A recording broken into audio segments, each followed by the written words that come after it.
Greetings to one and all.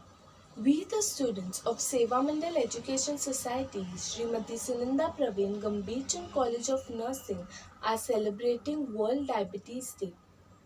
World Diabetes Day is celebrated on November 14th every year.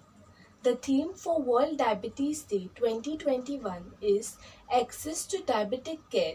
If not now, when? Putting across the timely message for diabetes care.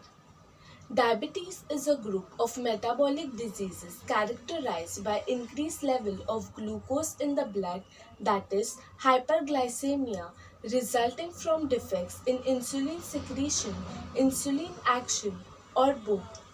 Insulin is secreted by beta cells of pancreas to control blood sugar level. Blurred vision, excess thirst, fatigue, frequent urination, hunger are some of the symptoms commonly seen in a diabetic patient. According to WHO, diabetes is defined as a chronic metabolic disease characterized by elevated levels of glucose in the blood or blood sugar level, which leads over time to a serious damage to the heart, blood vessels, eyes, kidneys, and nerves. Clinical manifestations.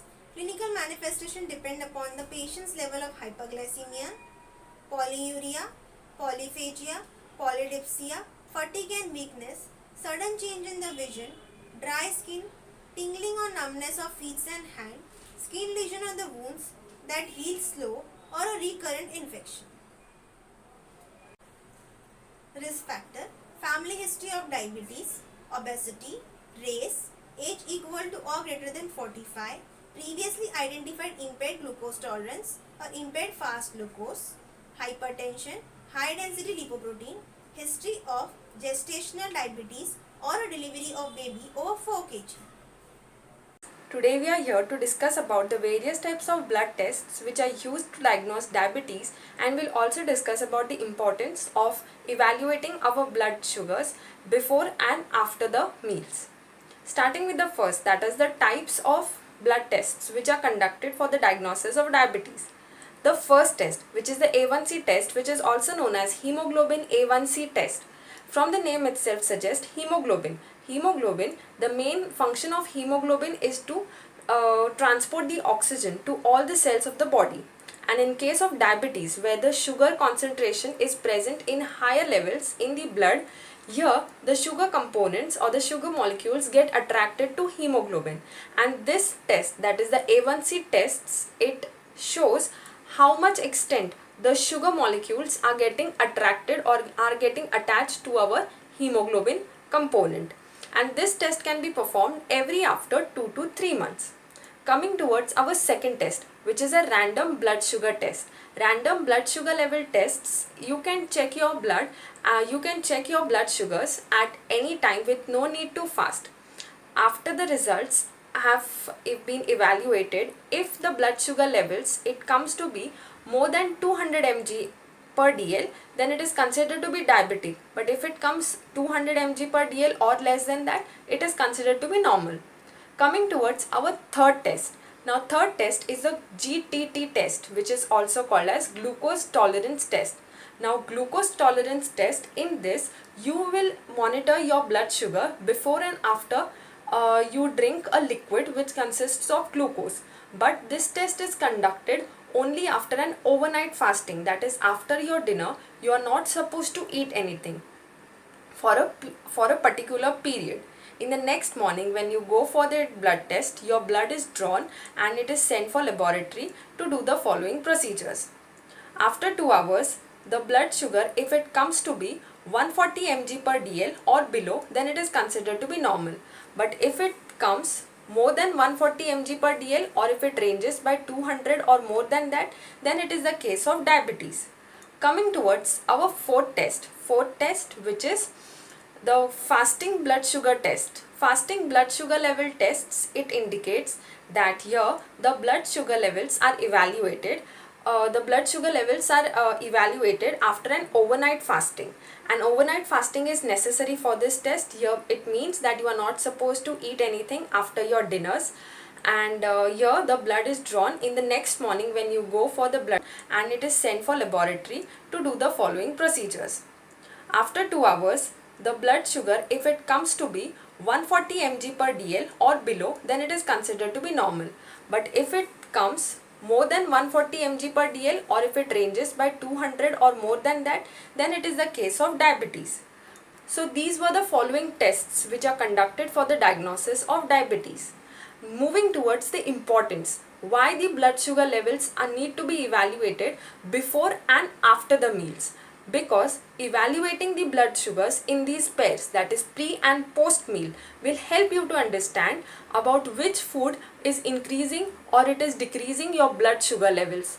And from this and from the evaluated values or the result that you get, you can easily diagnose yourself of which type of diabetes are you suffering from. Either it is type 1 diabetes, either it is type 2 diabetes, either it is gestational diabetes, childhood diabetes, or diabetes which is caused due to any other reasons. So these are the ways through which it is helpful of evaluating your blood sugars before and after your meals. And according to the evaluated results that get after the blood test, your doctor may suggest about the following lifestyle moderations that you are supposed to do, the exercises, the diet plan that you are supposed to follow, following with the pharmacological management, that is the medications that he will suggest, and following it in a thorough way will definitely help you to maintain your blood sugars in the normal level, and hence you will lead a healthy and a fit life with reducing the complications. Thank you. Of diabetes mellitus, they are classified into three types: primary prevention, secondary prevention, tertiary prevention. First is primary prevention. In that, they are classified into two types: population strategies, high risk strategies. First is population strategies. First point is primordial prevention. Second, diet. Third, exercise. Fourth, weight maintenance. Second is high risk strategies. First point is avoid diabetogenic drug, for example corticosteroids. Second, reduce the factors causing arteriosclerosis. Second is secondary prevention. First point, earlier diagnosis and treatment. Second, maintenance the blood glucose level. Third, routine blood glucose monitoring. Fourth, urine for ketones and protein. Third is tertiary prevention. In that, the first is prevention complications. Second, disabilities due to the diabetes. Thank you. The lifestyle modification of the diabetes mellitus, it includes eat healthy foods, exercise, stress management, stop smoking and alcohol. Eat healthy.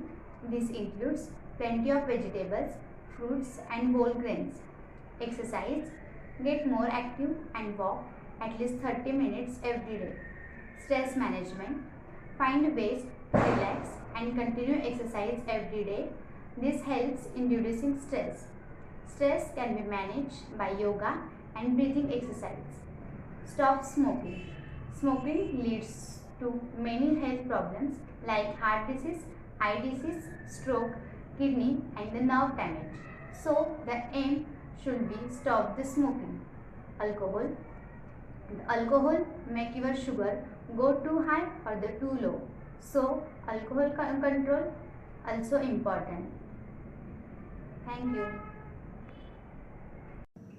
Foot and leg problems. 50 to 70% of lower extremities amputation are performed on people with diabetes. Complications of diabetes that contribute to increased risk of foot problems and infections includes neuropathy, peripheral vascular disease and immunocompromise. Foot care includes properly bathing, drying and lubricating the feet, taking care not to allow moisture, water and lotion to accumulate between toes, wearing closed-toed shoes that fit well, trimming toenails straight across and filling sharp corners to follow the contour of the toe, reducing risk factors such as smoking and elevated blood lipids that contribute peripheral vascular disease, avoiding home remedies and self-medicating to treat food problems.